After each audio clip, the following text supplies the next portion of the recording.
I'm here so I won't get fined. You think you know sports? Well, you don't know. Well, you don't know Jack. The You Don't Know Jack Show starts now.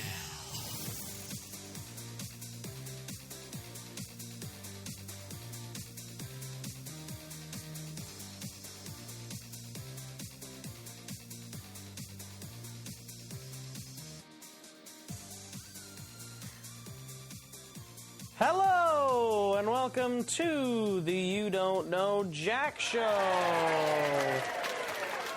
Yeah, you're so kind. Thank you.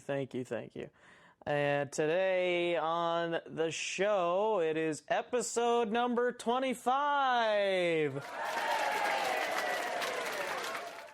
Thank you again. Thank you. Episode number 25 of the You Don't Know Jack Show since we started back in August of last year, and we've been doing shows about once a week. And it's interesting as I hear shows that have a daily podcast or whatever, and they're over 100 shows, and they started after we are, and it's like, oh, we could be at that point if we did daily shows, but we don't have time for that. We could maybe eventually get into that. My new show, the Schade Show, will more than likely be 2 days a week. So I guess we're getting on the right track, at least for that part of it. So anyways, today on the show, Isaac Schade, like a lampshade, he told me today. He will be joining the show here in just a little bit at around, well, I'm recording this at 11 o'clock. He'll join the show at 11:30. So there will be some time in between me talking and him getting on the show. But anyways, good to have him on today when he gets here. You can follow him on Twitter at Isaac Schade, and it's Isaac. It's not with two S's. I always used to spell Isaac with two S's. ISAACSHADE on Twitter. And Tar Heels Hoops blog. He's a Tar Heels writer for Armchair All-Americans. And you can follow his Tar Heels Hoops blog at Tar Heel Hoop blog on Twitter. And you can also follow his kind of his quotes and things that he does on Twitter as well at Shady Sports at Sports Musings. So you can follow all three of his accounts. You can also follow my new show on Twitter at The Schade Show. You can like us on Facebook, The Schade Show, and you can follow us on Instagram at The Schade Show. And of course, don't forget to follow all You Don't Know Jack Show on Facebook, Twitter, and Instagram. Facebook.com/You Don't Know Jack Show and Twitter.com/Don't Know Jack Show and Instagram.com/You Don't Know Jack Show. You can also find my latest article. I broke down the defensive line needs or possibilities for the Vikings in free agency and the draft. You can find that at armchairallamericans.com, and you can search Vikings under NFL teams, or you can search for me and then find my articles there as well. And later sometime today, I will be posting that article on our website, the You Don't Know Jack Show, or youdon'tknowjackshow.com. And you can also find on our website, youdon'tknowjackshow.com, all of our shows, articles, pictures, sponsors, and more. So please go to our website, and you can help us by shopping on Amazon with our links on our website. At youdon'tknowjackshow.com. Click on any of the Amazon links, and we get something back in return from whatever you buy. Once you click that link, you don't have to pay anything extra. We just get a little bit of slice of the pie, so to speak, from Amazon. So please do that. Also, if you want to get 5% off your first car rental, go to carrental8.com through our website, youdon'tknowjackshow.com, and go to our sponsors page, and then click the link and enter promo code JackShow5 on carrental8.com. You'll get 5%. We get something in return as well. You can also help the show by sending a check by going to our Love Us, Help Us page at youdon'tknowjackshow.com and fill in a contact form, and we will tell you how you can send us a check. We don't keep the address on the website for privacy reasons, of course, but if you want to send us a check, we can surely tell you how to do that. And, yeah, that's basically it. So, basically a review from everything I just said. Go to the website, youdon'tknowjackshow.com, search everything, interact with the site, do it all, and you'll be good. So, as I introduced our latest sound drop when Matthew Martinez and Daniel Nero were there, but apparently they can't hear it, so I'm going to just play it again right here. Of course, the video that's gone viral of the 13-year-old girl on Dr. Phil. Catch me outside, how about that?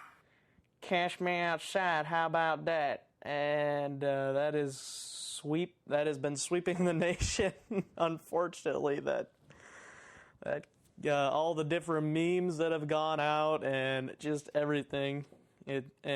She's getting endorsement deals. How sad is that?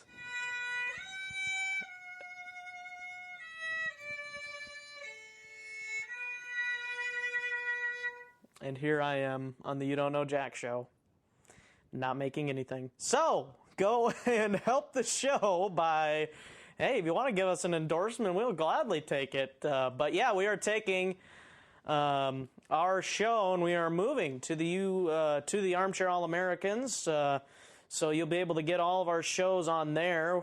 We will no longer be on our own. Want to make sure. I will make sure we have all the details for you guys, but I'm pretty sure you won't be able to get the You Don't Know Jack show on iTunes. You'll have to go to Armchair All-Americans, search for them, and then you'll find our podcast. Maybe you can find it on your own yet. I don't know. I have been so confused throughout this whole thing. I've learned a lot about podcasting over the last 6 months, but there are still so many things I have no idea what I'm doing. So please bear with me when I'm trying to explain these things. So that is basically it for this, for me talking, I guess. As I said, just go to the website, youdon'tknowjackshow.com. Isaac and I will be talking about, is college basketball the largest growing college sport in America? And maybe is it one of the largest growing sports in all of America? I'll ask him what his favorite things about college basketball are. What is his connection to the University of North Carolina? And we'll talk about March Madness and Lonzo Ball. So please stay tuned.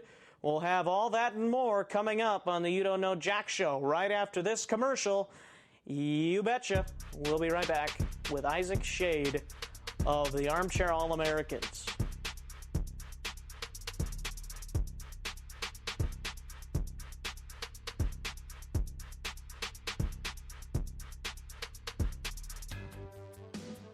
Heading to Miami, Fort Lauderdale, Baltimore, New York, London, or anywhere in the world and need a rent-a-car? Well, check out CarRental8.com, where you'll find the same car for less money. CarRental8.com sells all the brands like Dollar, 50, Budget, Avis, Hertz, Alamo, Europcar, and so much more at affordable rates. We'll beat any price by a minimum of 30%. So check us out online at CarRental8.com or call us at 1-813-343-8138. That's 1-813-343-8138. Use the promo JACKSHOW5, that's JACSHOW5, to get 5% off your next car rental. Use all capital letters when you type in the promo code. Now back to the show.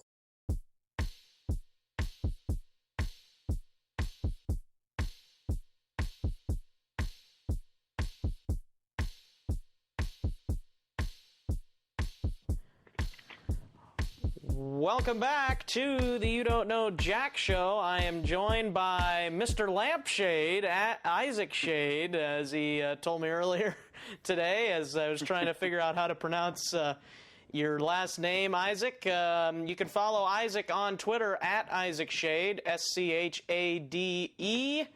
And you got a couple other Twitter accounts too, Isaac. You got Tar Heel Hoops blog at Tar Heel Hoops Hoop blog, and your Shady Sports, your at Sports Musings account. So you got all kinds of accounts to just kind of go along with all your sports stuff that you got going on. Yeah. So yeah, I figured, people get tired of seeing all my sports stuff because that would be all I would tweet about all day. So yeah, I think everybody just knows once they follow me, it's going to be all sports. There you go. So just almost always sports. I am so done with tweeting about politics. Oh my gosh, between Facebook and Twitter and everything, it's just like, get off the politics already. And I use kind of sports as an escape from politics, it seems like. Yeah, it's definitely been a fatiguing couple months, and sports have been a nice escape from the drudgery of that. Yeah, absolutely. Sure. So, Isaac, you are now just became a writer not too long ago here for the Armchair All-Americans, and have you been writing for the Tar Heels for longer than that? Yeah, my Twitter that you mentioned, my Tar Heel Hoops blog, I started that actually just about this time last year. I've been a Tar Heels fan for a long time and just wanted to explore writing a little more. It's always something I've wanted to get into, and so I thought, well, I'll explore that by writing about something I love. So I started this Tar Heels Hoops blog and just started writing and doing some quick hitters after every game, just some quick snippets as takeaways, and then other articles about what the Tar Heels have going on. So, yeah. All right, cool. Yeah. So as we were talking about while we were setting all this stuff up, I am of all the sports we do on the You Don't Know Jack show, college basketball is probably my least. Educational, the least I know about. The NFL and NBA are probably the most, and then college football, and then it's college hoops. So it's good to have somebody on here with more knowledge than I do on this topic. Good. I'm glad I can help out. That's good. So first question for you, do you think college basketball is the largest growing collegiate sport in America, or is it even one of the largest growing sports, period, in America? Yeah, that's a great question. I'd love to just say yes, but I don't know that would be necessarily true. College football is far and away the biggest established one. Yeah. With all the concussion protocols and everything going on, football in general is just hemorrhaging a lot of fans. And so there are fans to be had for sure, and college basketball is getting some of those. But interestingly, college lacrosse actually tops the list of the fastest growing college sports. Wow. So yeah, it's getting really big, and then the list right behind it is volleyball and rugby and fishing is actually up there. Wow. With some of the top growing collegiate sports. Yeah, it's really interesting dynamic. College basketball certainly has its place, and by the nature of what college basketball is, I think a lot of people just wait until this time of year to tune into it. Right. As conference season's winding down, and then we're getting to conference tournaments and the NCAA tournament, that's when really people start to dive in and figure out what's going on. Yeah, the Super Bowl is over. The NBA All-Star break is over. People are starting to pay attention. I think this is like the golden time. Quite here. Yeah, right, exactly. So it's got its little niche here in March and April where people will tune in. But truthfully, I wish people would get on it from November when it starts, because they have all these tournaments around Thanksgiving when you're really starting to see teams establish their identity and who's going to make a statement earlier in the year. So, yeah. Get on it early in the year, folks. Let's go. Yeah. one of the things I guess that really kind of maybe didn't get me involved right away this year is because my Hawkeyes, unfortunately, are, as I mentioned to you, the 7th youngest team in all of college basketball. And they have shown that this year as they're about hovering around 500. Peter Jock's the best player on the team, and he is not a I don't know. He's a good player and all that, but I just don't think he's got the leader mentality to lead a team deep into like March Madness tournament or something to that effect. You know, I think maybe the Hawkeyes could get to the NIT, but just not much else for them this year anyway.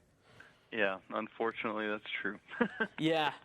So, but their future looks bright, and that goes for my NBA teams, the Timberwolves and the Lakers too. So both of those look bright. Oh wow, yeah. So, but I hate to say it, but getting rid of Kobe was the best thing that could have happened to the Lakers. I agree. I think that's the NBA's dirty little secret. Yeah, yes. And I actually was a huge Kobe fan as a player. I want to make that clear. He was awesome. I mean, 5 championships, obviously not 6, but like Michael, but he was good. And I really enjoyed watching him play. And but yeah, towards the last couple of years, I was like, yeah, he needs to go. And I think he was starting to realize it, and that's why he decided to retire. But that 60-point game at the end of his career, that was just craziness. That was something. Yeah, absolutely. And everybody will say, well, he took this many shots. Oh, come on. Just let it Kobe be Kobe. You know it's Kobe. He's going to take shots. So. Exactly. So what's your favorite part of college basketball? What do you love the most about it? Sure. I think what has always drawn me in has been that college basketball, unlike a lot of professional sports, but very similar to other college sports, is so much more about the name on the front of the jersey than the name on the back of the jersey. And, you know, I know there's all the conversations right now, and Jay Billis is kind of carrying this conversation about, you know, being able to pay college athletes. And so that kind of is leading to the name on the back of the jersey starting to matter a little more. But there, you know, it's so much more of a team dynamic. I love that in college basketball, unlike college football, really anyone can beat anyone on a given night because it's just 5 guys out there, and if one of them heats up, you know, who knows what can happen. And so I love coming into any game, you know, a team at the bottom of a conference can knock off anybody. And so that's a lot of fun. But then ultimately, the pressure cooker of the NCAA tournament is, for my money, the greatest 3 weeks in sports every year. Yes. So I think that just is what sells me on college basketball above everything else. Yeah, and the thing, too, is there is nothing like March Madness. Like, I mean, they have other tournaments in college basketball, too, like the NAIA and the NIT and all those other tournaments like you have down there in the NAIA. And I actually went to that last year, and that's a lot of fun, too. But nothing is like March Madness. It just captivates everybody every year. By filling out these brackets and cheering for your team, cheering for your side of your bracket you want to win, and then comparing your bracket. Oh, well, I got a better bracket than you still. Oh, no, mine's better than yours. Absolutely. You know, so and you get to the point where when there's an underdog that's winning, even if it's going to mess up your bracket, you just want to see the upset happen. So yeah, and that's one of the challenging things, too, there. Is if an underdog is winning, but you pick the 1 seed, it's like, I'm kind of 50-50 on this. Yeah, exactly. But yeah, college basketball, it's the March Madness tournament is not like none other. That is for sure. And I thought it was cool to finally see a team that normally doesn't win last year in Villanova, their first championship since 1985, I think, something like that. So. Yep, that's right. So that was good. I'm sick of all the Duke and Kentucky and all these other big schools winning it all the time. I know UNC wins it not quite as much as people think. I mean, they're a big basketball school. They're usually right there, but they don't have as many championships as people might think. Yeah. I mean, Carolina kind of leads the way in Final Fours made, but they have certainly lost some heartbreakers like the Villanova game last year, and so have 5 official NCAA tournament wins, and we count 6 championships. So. Oh, you do? Okay, I didn't know. Yeah. So Duke has 5 with Mike Krzyzewski. Krzyzewski. Yeah, that is one name I can never pronounce. Coach K. There we go. I think he has 5, and then I don't know how many Duke has as a program completely, but I think they have 5, and then you guys have 6. And Kentucky, I think, is the school that doesn't have as many as I thought. They only have like 3 or something? No, Kentucky has quite a few. I think they are 8 total, Okay. Wow. which trails, I believe, only UCLA in the number of all time. I really don't know which college I'm thinking of then. That is not as like they're always there, but they're always in the conversation, but they never win it as often as you might think. Yeah. Is it perhaps? Oh yeah, there's the team, Louisville. They've only won it 3 times. Yep. And you would think with Rick Pitino, you'd get more wins. They've been to the Final Four a ton with him. Not with him, but they've been 2005, 2012, 2013. He's been the coach since he's been 16 years. So he wouldn't have been there in 1986. But, yeah, from 05 to 08, 09, 12, 13, and 15, they've always been in the Elite 8 in those years. So you'd think they're always there, but they don't always win it. Yeah, right, yep. And then in 13 was when they put it all together and won recently with that team had Russ Smith and Peyton Siva and some other nice pieces on it. Yeah. And I actually have heard Rick Pitino speak back when I was in high school at the National FFA convention down in Louisville, and that was fun to hear him speak. And that's awesome, yeah. But yeah, that was the team I was thinking of. I didn't want to appear like I had no idea what I was talking about there, but so I had to look it up just to see what team it was, and it was Louisville. Right. So well, this is why we're giving you your college basketball education today. That's right.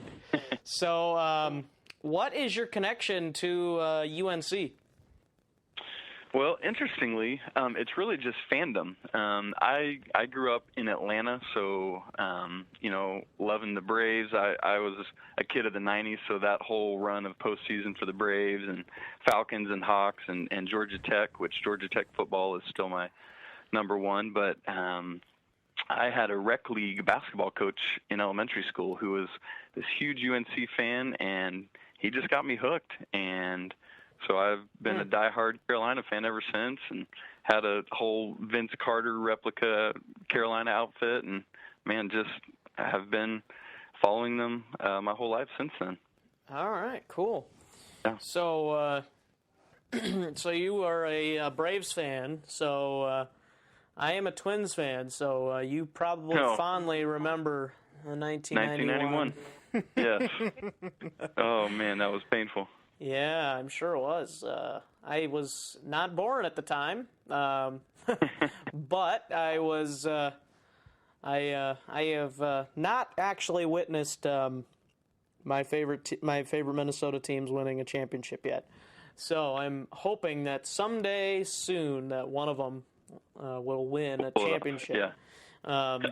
The Lakers I kind of took on kind of as a team that was kind of winning at the time. I think Kobe was kind of their last time they were in the finals is when I kind of became a fan, and they won the championship. So since then, I have not had a championship as a professional sports fan. So, and my college teams don't win either. So my Hawkeyes don't win a championship either. They got the Orange Bowl a couple of years ago, since 2009. They've had some nice college football teams the past couple of years for sure. Yeah, but they always choke in the end, unfortunately. Yes. So I'm sorry, but it's true. Yes, it is. So we are going to stop talking about my pain and agony, and when we come back, we will talk about the last time Duke and North Carolina met. And we will do that right after this commercial break.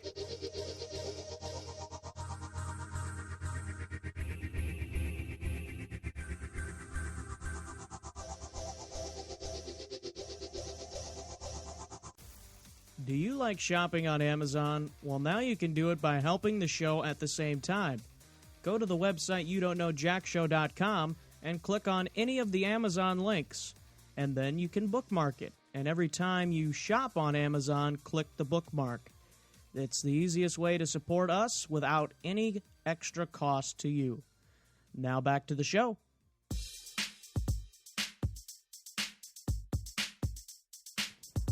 Welcome back to the You Don't Know Jack Show. Again, joined by Isaac Schade of the Armchair All-Americans. He's got his own hoops blog, Tar Heel Hoops blog, at Tar Heel Hoop blog on Twitter, and Isaac Schade on Twitter, SCHADE, and Shady Sports at Sports Musings on Twitter. So, again, all those accounts, I know all about the Twitter accounts. We've got plenty of them. We got one for the show, one for me, one for my new show that's coming out soon, and we're all full of Twitter here on the show today. So, talking a little bit about the UNC and Duke rivalry. Obviously, you've been part of a lot of those rivalries, Isaac, as a fan. Before we talk about the latest one, what was your favorite memory of all time between these two teams? Man, that's a great question. Probably one that sticks out in my brain the most was Tyler Hansborough's senior year in the 08-09 season. Gerald Henderson came down late in the game and basically, depending on whether you're a Duke or UNC fan, either accidentally or ravagely attacked Tyler's nose and broke it. This was just right before the tournament time, and so I'm sure you've probably seen it on commercials. There's the two main bloody images are Eric Montross standing at the foul line, and then there's Hansborough standing on the baseline bleeding. And it was interesting because Gerald Henderson, who broke his nose, was a high school buddy of Wayne Ellington, who played for Carolina that year. And so there's been some really interesting back and forth there. But Carolina ended up winning that game and then went on to win the national championship that year. So some great memories when I think back to that bloody face. So did UNC actually win that game? They did, yes. All right, so that makes it even more memorable, even with the blood and all. Yes, yes, indeed. So there's certainly been some painful ones in recent years, though. We had a Game 1 in Chapel Hill, and then Austin Rivers hit a 3 to win it, and then last year in Chapel Hill, the Tar Heels had that Game 1 and just melted down the stretch, and Duke, very much to their credit, hung tough and ended up pulling the game out. So it's probably a good thing I don't have my other one of my cousins on, because he is a huge Duke fan, and he I don't know if he'd be agreeing with your greatest of all time game. Probably not. No, he probably wouldn't. Well, and in truth, I have incredible respect for the Duke program and Coach Krzyzewski and everything they do. I mean, they run it well. They're above board, and really, you have the rivalry, but, there's intense respect there. And certainly when you see the players and they all know each other and play together, and I think that it just makes it a lot of fun. So yeah, absolutely.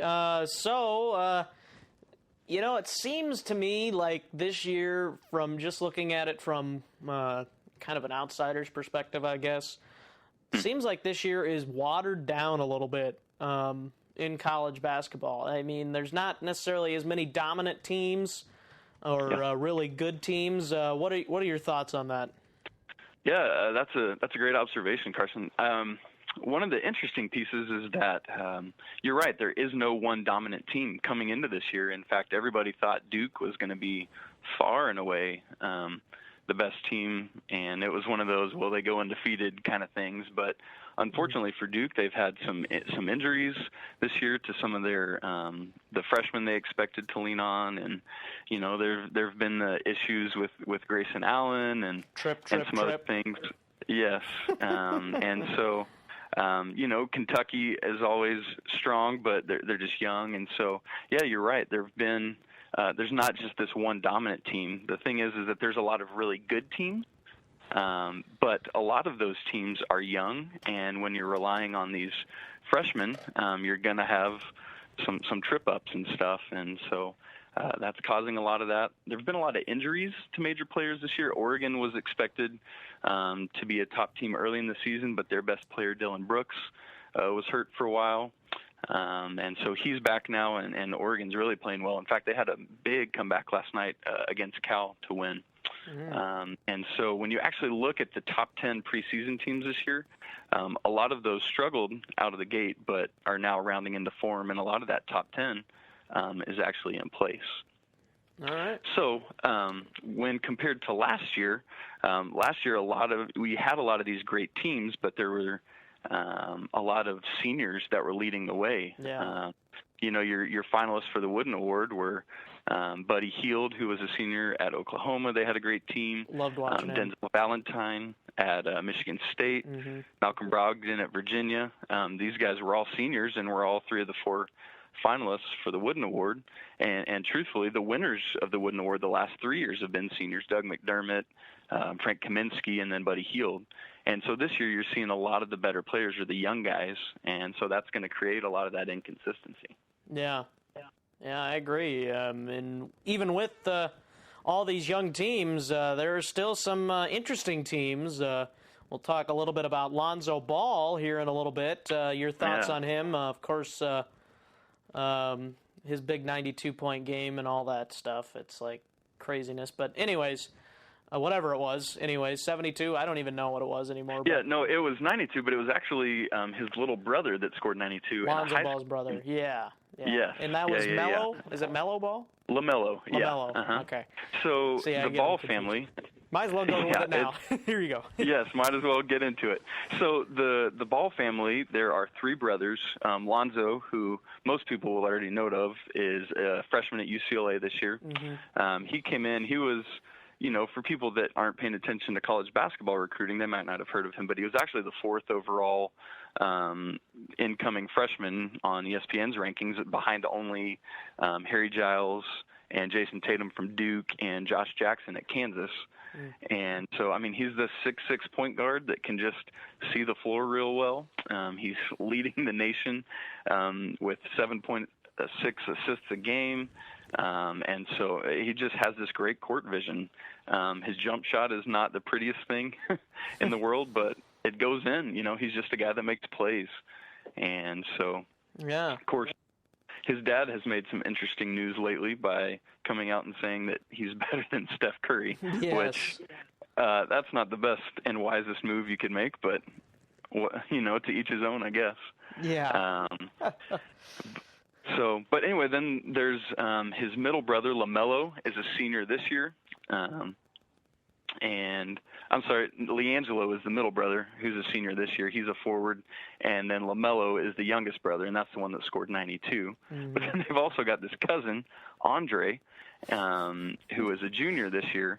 And so they all played at the same high school, Chino Hills, out in California. And as you would well imagine, they're a pretty good high school college basketball team. Just a little bit. Yeah, and so you're actually going to see a Ball coming out each, Lonzo's a freshman this year, and then next year LiAngelo, and then the year after that Andre, the cousin, and then the year after that LaMelo. So people are saying right now, and obviously he's got a lot of years to develop, but LaMelo, the sophomore, they're saying might be the best one. He's the one that scored the 92. So we'll see. So there's going to be a plethora of that family in the NBA. I was going to, yeah. And the two brothers have also committed to UCLA, so they're going to get all that talent. So we'll see what happens with it. We'll see if they can make a run. Maybe get back to the old UCLA days, back with the coach Wooten, John Wooten. Is that right? Yep, that's correct. Yeah. He's one of the greatest of all-time coaches in college basketball. So it'd be interesting to see what UCLA can do to try and get back into that big area. They are right now 5th in the nation according to the AP poll, top 25. UCLA is, and North Carolina, your Tar Heels got a big win last night. Isaac with now they're 24-5 overall after their win last night over Louisville, the team that we were just talking about. 74-63, the final. How huge of a win was that for you guys? Man, it was a really big win. The ACC is just a murderer's row this year. And so whoever comes out on top of the ACC will have certainly earned it. And so going into the night, North Carolina was in first, but just one game ahead of both Duke and Louisville. And so right before the Carolina-Louisville game, Duke lost on a buzzer beater to Syracuse. And then Carolina beat Louisville, so that creates a nice 2-game cushion for Carolina in the ACC standings with just 3 games to go. And so you like your chances there, certainly. It's a tough schedule down the stretch. They got to go to Pittsburgh on Saturday, to Virginia on Monday, and then Duke next Saturday to close out the regular season. So certainly tough sledding, but it's within their grasp, and they control their destiny. So we'll see what happens. Yeah, how shocking was that loss for Duke, losing to Syracuse? Oh. Yeah, it actually was very shocking. You know, they had struggled some through the ACC season. Coach Krzyzewski had back surgery, and so they had played some good games in that stretch. They had a big comeback win at Wake Forest that really set them on a trajectory. I believe they were riding a 7-game winning streak going into last night, and so they had kind of resurrected themselves, and some of these freshmen that had been hurt are really rounding into form. Jason Tatum is playing really well for them. And so Syracuse winning that game was huge and helps, Syracuse is really trying to fight their way into the NCAA tournament. Still, I think they'll make it safely. They've won 9 ACC games now, and so the worst they can finish is 500 in the league, which in the ACC will certainly get you into the tournament. So it's a big win for Syracuse, and it's really hurts Duke's chances to get the ACC championship for sure. Yeah. Syracuse has not been in the top 25 recently, but you said there's 64 teams in the March Madness tournament, so they could very well sneak in there. Yeah, it looked like the freshman Tatum last night had 4 turnovers. That could have been costly in that loss to Syracuse last night for Duke. Very much so, and that's that freshman inexperience we're talking about. When you go on the road, you got to take care of the ball. And Syracuse is famous for running a 2-3 zone, and it's very disruptive. And so if you're not ready for it, and when you're in a hostile environment, it'll get you.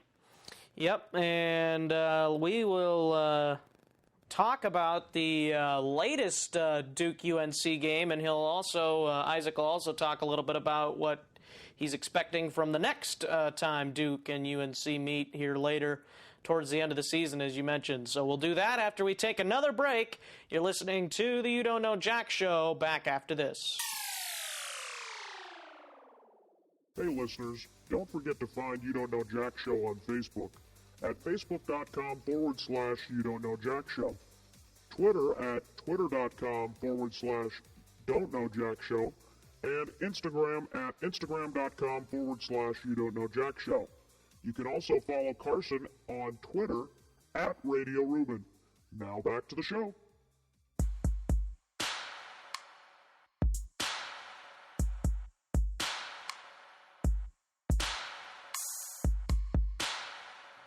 Welcome back to the You Don't Know Jack Show, joined again by Isaac Schade.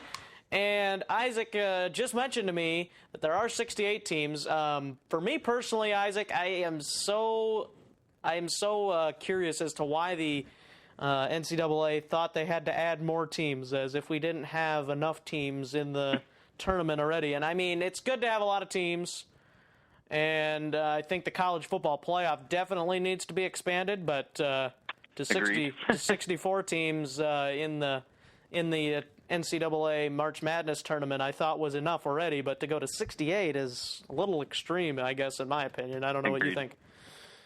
Yep. Well, there's one reason: money. Yeah.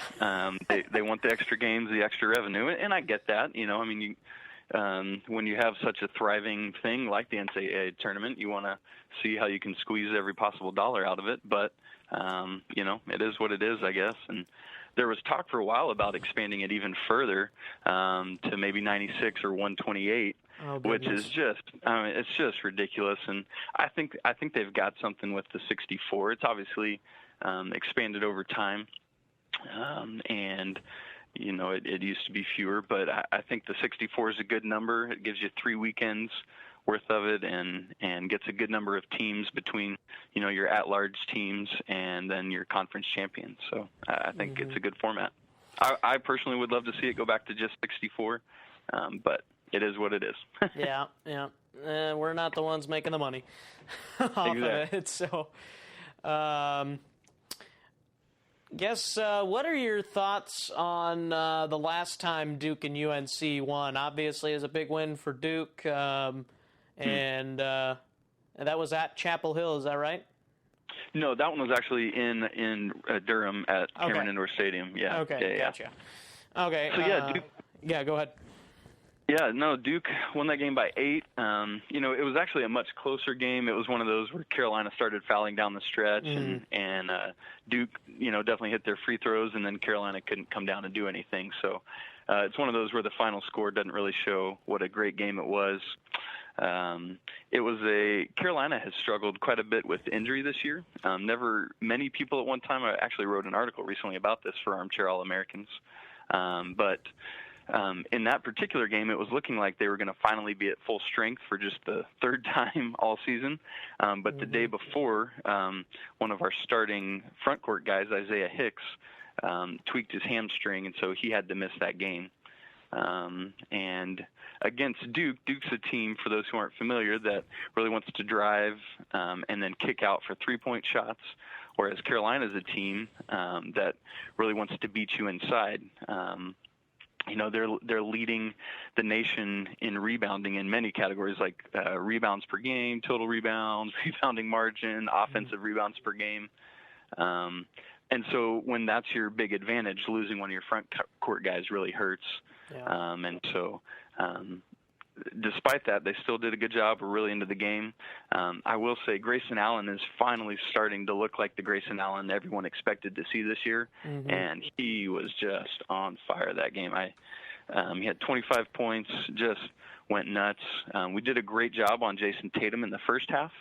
In fact, I don't believe he scored in the first half, but then came back in the second half and really kind of led the way there for Duke. And so they did a great job, and Carolina just couldn't win on the road, and so that was a big turning point in the season for Duke for sure. Yeah. Statistics from last night's Duke game to kind of give you an idea of why they lost. Those 4 turnovers by Tatum, as I mentioned, and Grayson Allen, only 2 of 11 last night, so that was probably another part of the reason why Duke lost last night. But, yeah, if he goes off, he is dangerous, and Duke is dangerous, and they could go a long ways if he can lead them through the NCAA tournament. Yeah, absolutely. Yeah, a big part of Duke's problem last night was both Allen and Luke Kennard, who's been their most consistent and best player this year, had a lot of foul trouble. They both finished with 4 fouls, and so when your 2 best players are on the bench, quite a bit, it's tough to win for sure. Yeah, and a guy off the bench, Jackson, too. Frank Jackson, yep. Yeah, he had 4 fouls also, so that was probably another big part of the reason why Duke lost. But. Absolutely. He's been a great contributor because he's also a freshman, but has been one that's been healthy most of the season, and so he's been able to step into some of those roles for them. Absolutely. Do you think that UNC can correct some of these things that they weren't able to do in the first Duke game and actually pull out the win and get a good season-ending win against Duke? Yeah, I would certainly hope so. Playing at home is always a big advantage. Since that game, Carolina has lost the player that many consider to be their best perimeter defender. It's Kenny Williams, who had been starting most of the season. And thankfully, though, they do have Theo Pinson back, who's starting at the 2, who everyone had expected to be the starter coming into the season, but broke a bone in his foot in the offseason.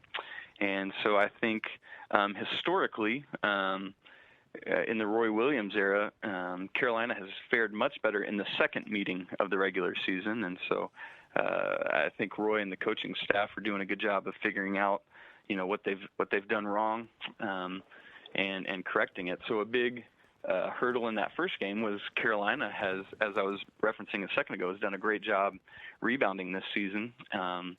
But there have been a couple games when they've either been tied or out-rebounded. I believe there's 3 total of those games this year, and they've lost all 3 of them, and one of them was that Duke game. So they got to get on the boards. Another factor will be Emil Jefferson, I believe, is probably the biggest factor for Duke. He's their starting center and is really disruptive inside. And so Carolina, who thrives on their offensive post game, had a lot of trouble with entry passes and getting in. And a lot of that was attributed to Jefferson. So got to find a way to get the ball inside. And, I'm kind of hoping they can win the next couple games at Pittsburgh and Virginia and go ahead and wrap up the regular season championship. So a little pressure off the Duke game, but it seems like it always comes down to that game and one of them vying for a regular season championship. And truth be told, I wouldn't be surprised if this year was any different. Yep. Kind of like the Vikings and Packers a lot of times late in the season where they meet up, and it's a big game usually. Or any other rivalry game, when you meet up at the end of the season, it usually means quite a bit whether there's something on the line or not. But obviously, if it's a rivalry game like Duke and NC, there's going to be a lot on the line. Yes, very much so. So, quickly, some teams that you think could make or miss the tournament.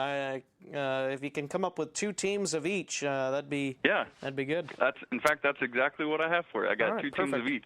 We'll actually spend quite a bit of time in your Big Ten conference, which will be good for you. Yeah. The first one, I love this. I'm a big fan of history and when neat things happen. So Northwestern is the only major conference team that has never made the NCAA tournament. Oh, wow. And this is the year. This is the year that Northwestern is finally going to get over the hump and make the tournament. So right now, Joe Lunardi, I think everybody's favorite bracketologist, has them in. Okay. They've won both games against Wisconsin this year, and they look to be in good position for that. And so they, just got to hold steady down the stretch. But they're sitting at 9-6 in the Big Ten right now, 20-8 overall. A lot of times you look at that 20 win as kind of the magic number that you're looking for to get in. Mm-hmm. And so they're sitting at 5th in the Big Ten. And so honestly, unless they just tank and then maybe don't win a Big Ten tournament game, I think they're good to go. So that's a lot of fun. Interesting. Yeah. It's great. And so the other team I think is going to make it, which is a huge surprise to people, is Georgia Tech. This for me is hands down one of the stories of the year. Right now, Joe Lunardi has them as a 12 seed, so certainly not comfortably in. Mm-hmm. But every ACC preseason poll you look at, Georgia Tech was 14th or 15th, so right in the cellar. And a lot of people were saying, listen, Josh Pastner is a great coach. Josh Pastner had followed up Coach Cal at Memphis and then has moved over to Georgia Tech. So he's a great coach, but they just don't have the players yet. If you don't have the talent, it really doesn't matter. Mm-hmm. But no big deal. All they've done in conference play is beaten North Carolina, Florida State, and Notre Dame and Syracuse, just knocking people off, man. And so, the deal is they're sitting 7-8 in the ACC. They've got 3 games left at Notre Dame, home against Pitt, and at Syracuse. I really think they need to win 2 of those, get to that at least 500 mark in the ACC, and then maybe win an ACC tournament game just to feel safely in. That ACC tournament's going to be cutthroat. It's in the Barclays Center, and everybody's going to be trying to get that one extra win to get in. So I think Georgia Tech can do it. They've just gotta keep plugging along. Yeah. So what are some teams you think will miss the tournament? Yeah, well, interestingly, both of these are coming from your Big Ten conference. Michigan State, this is a program I have a lot of respect for. Tom Izzo is one of the great coaches in college basketball. A lot of respect for what they do. They run a great program, but they're just struggling. They lost one of their better players, Aaron Harris, last week to a pretty gruesome leg injury. Miles Bridges is their crazy talented freshman. I'm not a huge fan of his. I think he's a little bit of a whiner, but they are sitting 8-6 in the Big Ten right now. So actually just below Northwestern. So they're still on the edge, but with this injury to Aaron Harris, I just don't know if they can do it. 2 of their last 3 are at home, but they're against Wisconsin and Maryland, who are right up near they're 2 of the top 3 teams in the Big Ten. And if they could pull one of those wins out, that would be a huge win for them. Right now, I believe Lunardi has them in the bracket, but they're going to have to win a few more games. They're not safe. And then the other team that's going to miss the tournament, which is just one of the biggest free falls all season, is Indiana. Goodness gracious. They started out this season with Final Four aspirations. Actually North Carolina played them last year in the tournament, was able to beat them. But then this year, Indiana and North Carolina played in the Big Ten ACC Challenge in Assembly Hall there in Bloomington, and Indiana just played lights out. Of course, at that game, they honored their most recent national championship team, which of course had beaten North Carolina in the championship game. And they had Kyle Schwarber in the house, who was just coming off the World Series win with the Cubs. And so, the environment had a lot to do with that. But, man, they looked good. They got a lot of nice pieces. But they've had some injuries, very notably OG Anunoby. And so right now they're just on a bad skid. They've lost 5 in a row. They've lost 7 of 8. So they've only got Iowa. 3. Yeah, they did. That's right. It was on a last-second shot, wasn't it? No, actually, they tied it. Iowa tied it to go to overtime, or Indiana did, vice versa, and then Iowa won 96-90 in overtime. So. Gotcha. So overtime they pulled it out pretty well. Yeah. But Indiana's only got 3 games left. They're sitting at 5-10 in the Big Ten, and so the best they can do is 8-10. And one of those games left is at Purdue, who's leading the conference. So I think Indiana's done. So which is crazy to think about from where we thought they would be at the beginning of the season. So I got a question for you. Iowa's got 3 games left too. They've got at Maryland and at Wisconsin and versus Penn State. Oof. If Iowa somehow by a miracle, I'm talking like an absolute meltdown from these other teams. Yeah. If they win out, they get to 10 conference wins in the Big Ten, which is down this year. Do you think they get a bid possibly into the tournament? Sure, that's a great question. Well, first thing, they got to hold serve at home against Penn State. Like, that's unquestionable. You have to win that game. Mm-hmm. I know that's the ending to the season. I think, if they can go to Maryland and go to Wisconsin and knock them both off, man, that does a lot for your resume. For sure. If they won one of those games, it might help them get in the conversation. But if they can win out these last 3 games and then win at least 1, maybe 2 games in the Big Ten tournament, that would be very helpful, because if they win out, that would get them, like you're saying, up to 10 conference wins, be 10-8, 18-13 overall. And then if they could win 1 or 2 in the Big Ten tournament, that'd give them 19-20 wins and certainly put them in a good position for it. So they're in the conversation, but I would say I was definitely, they can't afford a loss down the stretch. No, absolutely not. I agree. One of the teams, I agree with you there, that will not make it. I believe Michigan State's not going to make it. Looking at their schedule down the stretch, they play Nebraska, who has not been very good, but then that's tonight, and then they play Wisconsin, or maybe, Is it tonight? 23rd, yep. Tonight, and then they play versus Wisconsin. That's no cakewalk. And then they play at Maryland, too. So they've, and at Illinois, and Illinois has been up and down all season, too.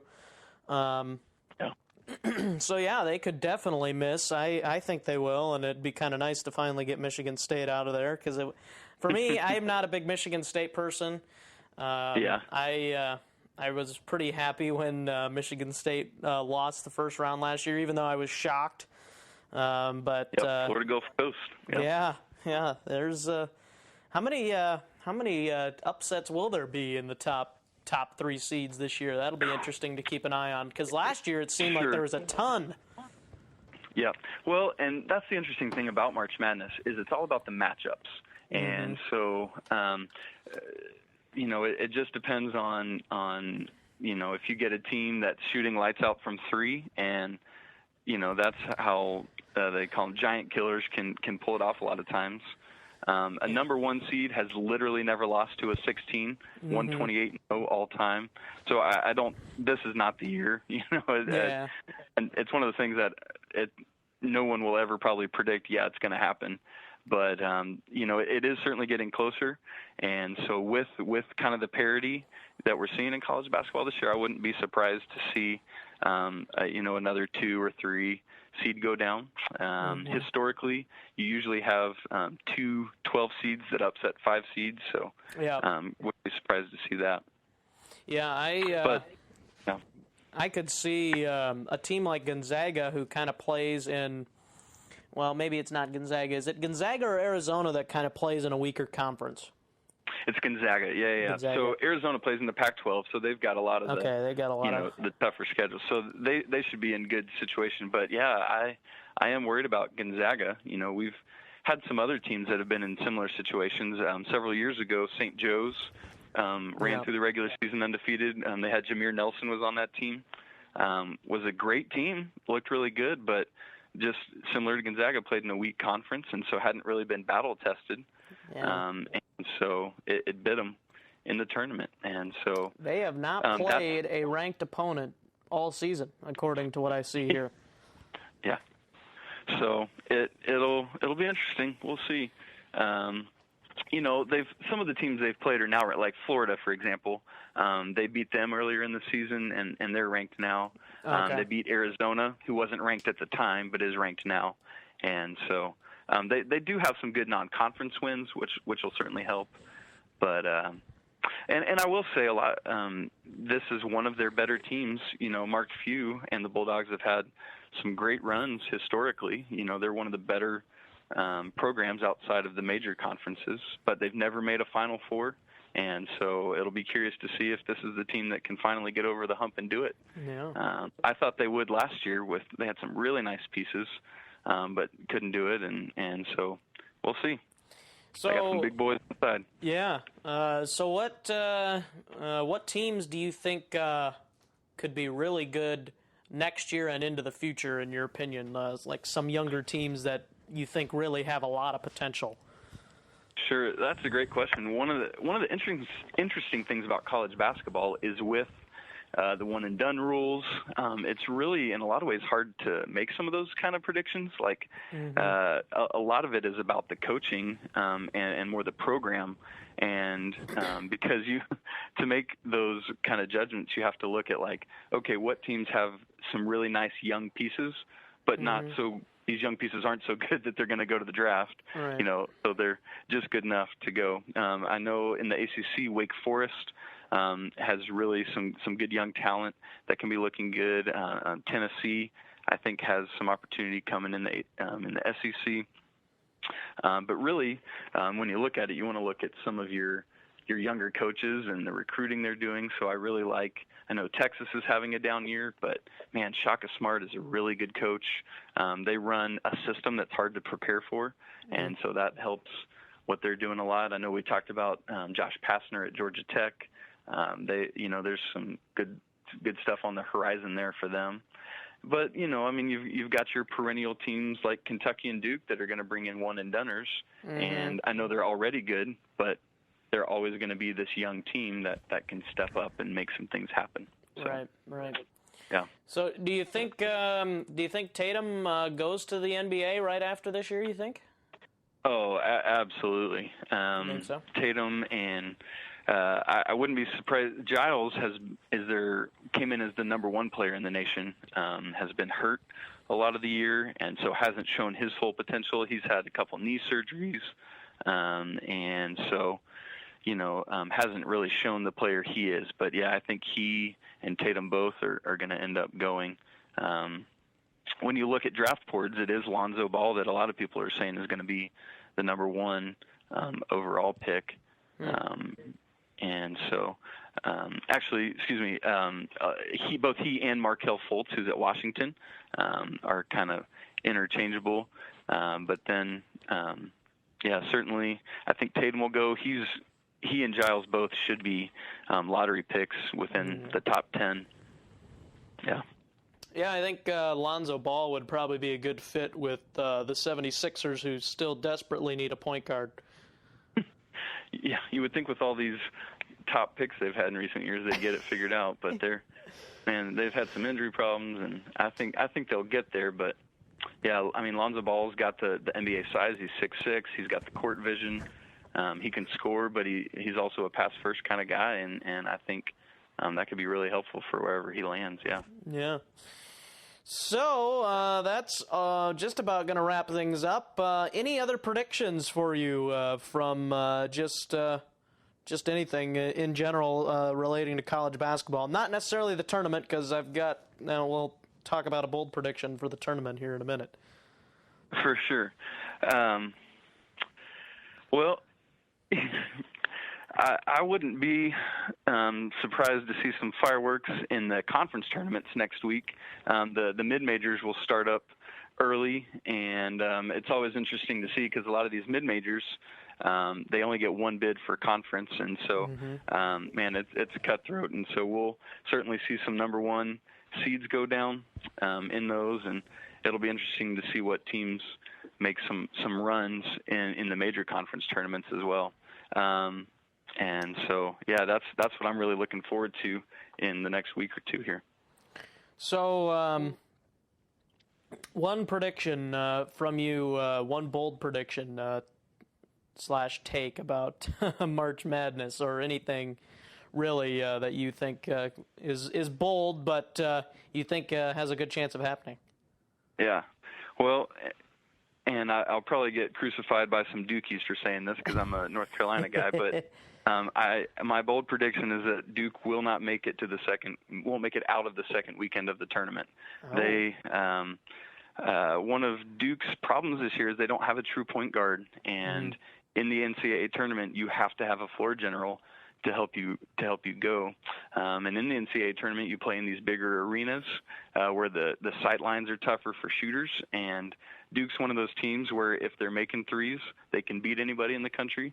But if they're not hitting, anybody could beat them. And so certainly they have all the talent in the world between Kennard and Allen and some nice senior leadership with guys like Matt Jones and Emil Jefferson. But and again, it'll depend on matchups, but I would not be surprised to see Duke go down.